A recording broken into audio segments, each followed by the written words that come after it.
بسم اللہ الرحمن الرحیم۔ السلام علیکم۔ سچی کہانیوں میں خوش آمدید ویئرس۔ آج پھر آپ کے لیے کسی کی زندگی پر بیتی ایک سچی کہانی لے کر حاضر ہوئی ہوں۔ نئے آنے والے ساتھیوں سے گزارش ہے کہ اگر ابھی تک آپ نے ہمارا چینل سچی کہانیاں سبسکرائب نہیں کیا تو اس کو لازمی سبسکرائب کیجیے۔ چلیں اپنی کہانی شروع کرتے ہیں۔ ہم خوش قسمت تھے کہ ہمارے گھر میں خوشحالی تھی، فخر تھا۔ ابو زیادہ کماتے ہیں اور ہمیں کسی شے کی کوئی کمی نہیں، لیکن جب ہوش سنبھالا تو پتہ چلا کہ میرا باپ تو پردہ فروش ہے اور وہ نہ جانے کب سے اس گھناؤنے کاروبار میں ملوث ہے۔ ہم گاؤں میں رہتے تھے، والد اکثر شہر چلے جاتے، پھر گاؤں لوٹ آتے، تب کبھی کبھی ان کے ساتھ چند لڑکیاں بھی ہوتی۔ خدا جانے یہ ان کو کہاں سے لاتے تھے۔ تھوڑے دن اپنے گھر رکھتے، پھر انہیں خریدنے والے آ کر انہیں لے جاتے اور ابا رقم کھری کر لیتے۔ ہم نہیں جانتے تھے، لیکن ماں جانتی تھی کہ وہ کون سا کاروبار کرتے ہیں۔ پولیس کو بھی معلوم تھا، مگر پولیس بھی کچھ نہ کہتی تھی۔ یقیناً ان کو بھی کمائی میں کچھ حصہ دیا جاتا تھا، تبھی قانون کے محافظ بھی چپ تھے۔ اماں کو شوہر کا یہ کاروبار پسند نہیں تھا، تبھی احتجاج بھی کرتی تھی کہ ناجائز کام کرتے ہو، ہم کو حرام کی کمائی کھلاتے ہو، میں پولیس میں رپورٹ درج کروا دوں گی، وغیرہ وغیرہ۔ اس پر ابا کبھی ہنس دیتے اور کبھی گالیاں دینا شروع کر دیتے۔ ماں مجبور تھی، کیا کرتی، ان کا بس نہیں چلتا تھا، لیکن ان لڑکیوں اور عورتوں کی بے بسی پر رونا ضرور آتا تھا۔ میری ماں کا اس دنیا میں اور کوئی ٹھکانہ نہ تھا۔ والدین وفات پا چکے تھے، والد ان کو دبا کر رکھتے تھے، مار پیٹ سے بھی گریز نہ کرتے تھے۔ تبھی اماں اب بیمار رہنے لگی تھی۔ ابا بے لحاظ آدمی تھے، بیوی کا خیال نہیں کرتے تھے، ان کی آنکھوں کے سامنے عیاشی کرتے تھے۔ اکثر ساتھ لائی ہوئی لڑکیوں میں سے جو پسند آ جاتی تو بغیر نکاح کے بیوی بنا کر رکھتے، جب دل بھر جاتا تو وہ فروخت کر دیتے۔ اسی غم نے امی کو گھلا گھلا کر مار دیا۔ ایک بار بہت بیمار ہو گئی تو اسپتال داخل کروانا پڑا۔ چند دن وہاں رہ کر وہ فوت ہو گئی، اور جب ان کی میت کو گھر لایا گیا تو میں نے دیکھا کہ ابا کو میری ماں کے مرنے کا ذرا بھی رنج نہ تھا۔ جنازے کے ساتھ قبرستان جاتے ہوئے انہوں نے سفید براق جوڑا پہن رکھا تھا اور خوبصورتی سے اپنے بال سنوارے ہوئے تھے۔ چہرے پر شریک حیات سے دائمی جدائی پر ذرا سا بھی ملال نہ تھا۔ اماں کو مرے ایک ماہ ہوا تھا کہ ابا بیٹھک میں ایک دوست کو لائے، وہ اس کے ساتھ گفتگو کر رہے تھے۔ جب میں چائے دینے گئی میں نے سنا وہ کہہ رہے تھے، اب مجھ سے صبر نہیں ہوتا، دلاور کی لڑکی کو جلد میرے نکاح میں لاؤ، اس کام کا 50,000 بھی مجھ سے لے لو، لیکن اس کے گھر پر چھاپا پڑوا دو۔ قصہ یہ تھا کہ دلاور خان سرحد کے ایک گاؤں میں لڑکیاں خرید کر لاتا تھا، ان کو ابا دوبارہ خرید لیتے اور آگے زیادہ داموں پر بیچ دیتے۔ ایک دن جب دلاور کی بیٹھک میں وہ بیٹھے ہوئے تھے، ان کی نظر دلاور کی بیٹی راجیہ پر پڑ گئی۔ وہ بہت حسین اور معصوم لڑکی تھی، 15 برس کی تھی۔ ابا کی نیت اس پر خراب ہو گئی، اس کو خرید تو نہ سکتے تھے کہ وہ دلاور کی بیٹی تھی، بس اس کو حاصل کرنے کے منصوبے بنانے لگے۔ شمس ان کا تیسرا شریک کاروبار تھا۔ ابا اس پر زیادہ اعتبار کرتا تھا۔ اس سے منت کی کہ تم کسی طرح میری شادی راجیہ سے کروا دو۔ اس سے جواب دیا، میں پارٹنر کی بیٹی کو اغوا تو نہیں کر سکتا۔ ہاں تم سیدھے سبھاؤ دلاور سے اس کی بیٹی کا ہاتھ مانگ لو، وہ رشتہ دے دے تو بیاہ رچاؤ، ورنہ لڑکی کو بھول جاؤ، یہ کام میری طرف سے تم ہی کر دو۔ ابا نے التجا کی۔ دراصل ان کی ہمت نہ پڑتی تھی کہ اپنے شریک کاروبار سے اس کی 15 برس کی لڑکی کا ہاتھ مانگتے۔ شمس کے ذریعے کہلوا بھیجا کہ بیوی وفات پا گئی ہے، جو کانٹا تھا وہ نکل گیا ہے، گھر میں میری بیٹیاں اکیلی ہوتی ہیں، ماں کی وفات سے گہرے رنج میں ہیں، ان کو اپنی ہم عمر ماں کی ضرورت ہے تاکہ گھر میں ستیلی ماں کے روپ میں سہیلی آ جائے اور ان کا دل بھی بہل جائے۔ جب شمس نے ایسی کہانی دلاور خان کو سنائی تو وہ غصے میں خونخوار درندہ بن گیا۔ اس نے شمس کو ایک تھپڑ رسید کر دیا اور کہا، اس بڈھے طوطے سے کہو اپنی بولتی بند کر دے، کیا وہ پاگل ہو گیا ہے؟ اتنی لڑکیاں خرید و فروخت کر کے بھی اس کی نیت نہیں بھری جو میری بیٹی سے نکاح کی سوجی ہے؟ کم بخت شیطان صفت آدمی، آئندہ ایسی بات کبھی منہ سے نکالی تو گدی سے زبان کھینچ لوں گا۔ शम्स को इतने ज़्यादा करारे जवाब की तवक्को न थी। इसने आकर अब्बा को कहा, इनकार इसका हक बनता था तो सीधे स्वभाव इनकार कर देता, मगर मुझे थप्पड़ रसीद करने की क्या तुक थी। हमने तो शराफत से इसकी बेटी का रिश्ता तलब किया था, इसे अगवा तो नहीं किया था। अब मुझे इस पर खार चढ़ गई है।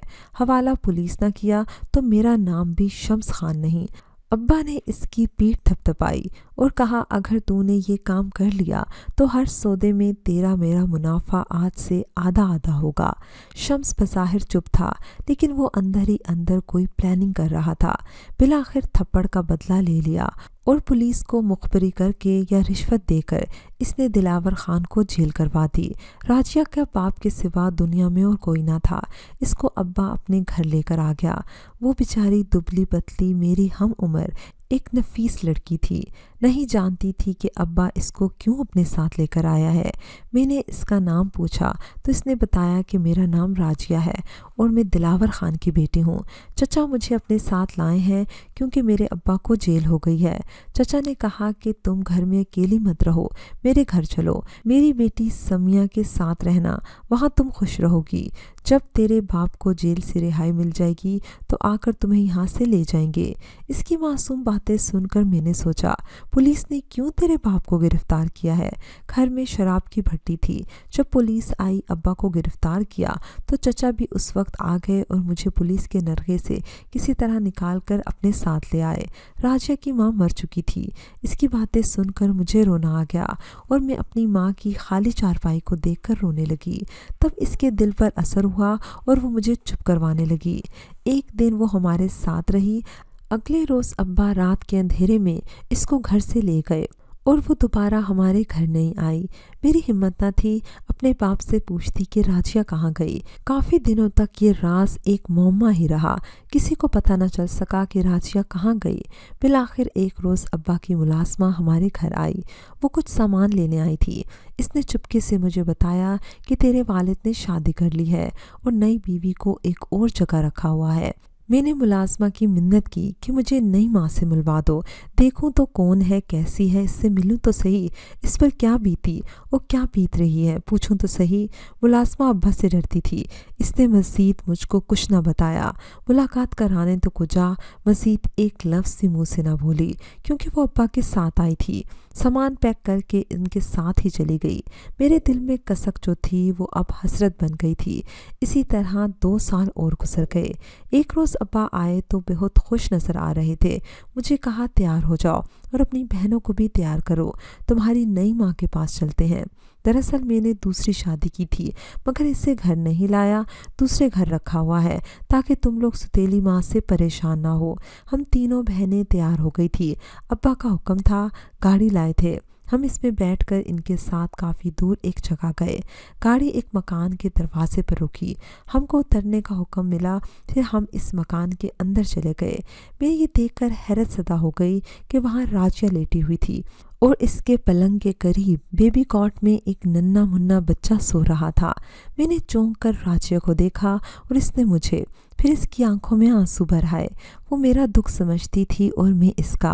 वो अपनी मर्जी का घर नहीं बना सकी थी और मैं भी अपनी छोटी बहनों की खातिर कुर्बानी का बकरा बना दी गई थी। शादी की उम्र तो मेरी थी, लेकिन मैं अपने वालिद के बच्चों को पाल रही थी, इनका घर संभाल रही थी और वो अपना नया घर बसाकर ऐश कर रहे थे। ये तो एक अलग बात थी, लेकिन राजिया मेरी सुतेली माँ थी। इस इंकिशाफ पर हम तीनों बहनों को एक झटका सा लगा था। वो कमसिन और मासूम राजिया जिसको पनाह देने की खातिर धोखे से लाया गया था, जो मेरे वालिद को चचा कहती थी, जिसके वहमो गुमान में भी ये ना था कि इसको किस मकसद के लिए ये उम्र रसीदा शख्स अपने घर लेकर जा रहा है। आज वो इसके बेटे की माँ बन चुकी थी। खुदा जाने किस तरह मेरे बाप ने इसे निकाह पर राज़ी किया। कैसे इनका निकाह हुआ था ये तो अब्बा ही जानते थे या फिर राजिया। लेकिन वहाँ ऐसा माहौल ना था कि मैं राजिया से सवालात पूछती, क्योंकि मुलाजमा इसके पास बैठी हुई थी। वो यकीनन अब्बा को बता देती। इस खौफ से मैं राजिया बहुत मोहतात होकर बात कर रहे थे। हम मिले तो एक दिन के लिए थे, लेकिन इसकी आंखों में मेरे लिए ऐसी पहचान थी जैसे मुझको सदियों से जानती हो। इसकी आंखों में मेरे लिए अपनायत थी, लेकिन शिकवा नहीं था, अजनबियत नहीं थी, क्योंकि इसकी मज़लूमियत मेरी रूह में उतरी हुई थी और इसकी खामोश आंखें बयान करती दिखाई देती थी। मेरी सबसे बेहतरीन सहेली मेरी सुतीली माँ बन चुकी थी। अप्पा ने बारी बारी अपने नन्हे मुन्ने बेटे को हमारी गोद में दिया। वो बहुत खुश थे। पहली बीवी तो मर चुकी थी और मुद्दत बाद अचानक इनको 3 लड़कियों के बाद औलाद नरीना की खुशी नसीब हुई थी, और वो भी राजिया से, जो इनकी मन चाही बेगम थी। वक्त गुजरते देर नहीं लगती। राजिया तो मुझे पसंद थी। मेरे इसरार पर वो इसको घर लेकर आए और अब वो 2 घरों के झंझट से आज़ाद हो गए थे। राजिया हमारे साथ रहने लगी, मगर वो दिल से खुश नहीं थी। इसको मैंने एक दिन भी हंसते मुस्कुराते नहीं देखा था, लेकिन मेरे बाप को अपनी इस बीवी से मोहब्बत थी। इसके चाव में कोई कमी नहीं करते थे, इसका बहुत ख्याल रखते थे। तब मुझको अपनी माँ याद आती, जिसको इस जालिम आदमी ने रकाबत की आग में जला जला कर मार डाला था। अम्मी पर ढाए जुल्म जब याद आते तो आंखों से आंसू बहने लगते। तब सोचती कि ये कैसा अंधेर है, जो इंसान अच्छा हो वो तो घुल घुल कर मर जाता है, और जो बुरा और जालिम होता है इसका बाल भी बीका नहीं होता, बल्कि वो खुशियाँ मनाते ज़िंदगी गुजार देता है।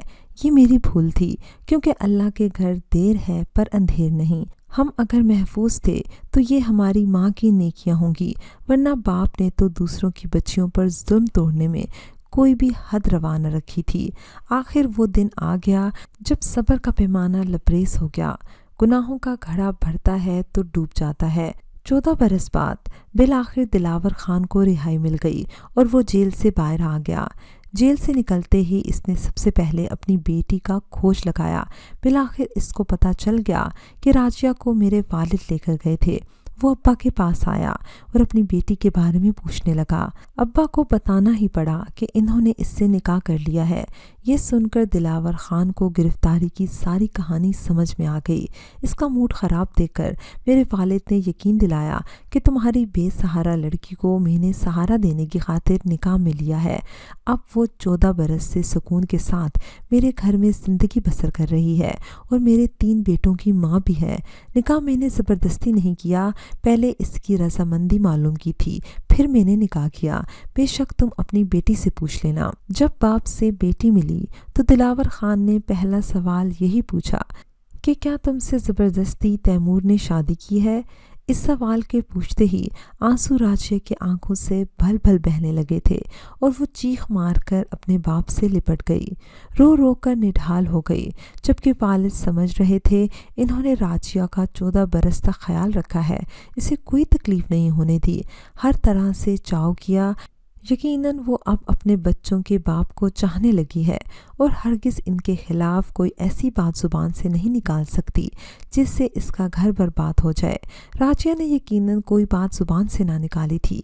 इसने एक लफ्ज़ भी मुँह से ना कहा, मगर इसके आंसुओं ने सारी दास्तान कह दी। तभी दिलावर खान ने गुस्सा ज़ब्त किया और मेरे वालिद साहब को लेकर बाहर निकल गया। वो दिन और आज का दिन मेरे अब्बा घर वापस नहीं लौटे। खुदा जाने वो कहाँ चले गए।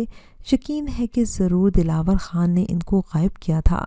वो मर गए हैं या वो ज़िंदा हैं मैं नहीं जान सकी, लेकिन इनके साथ कुछ हुआ ज़रूर है।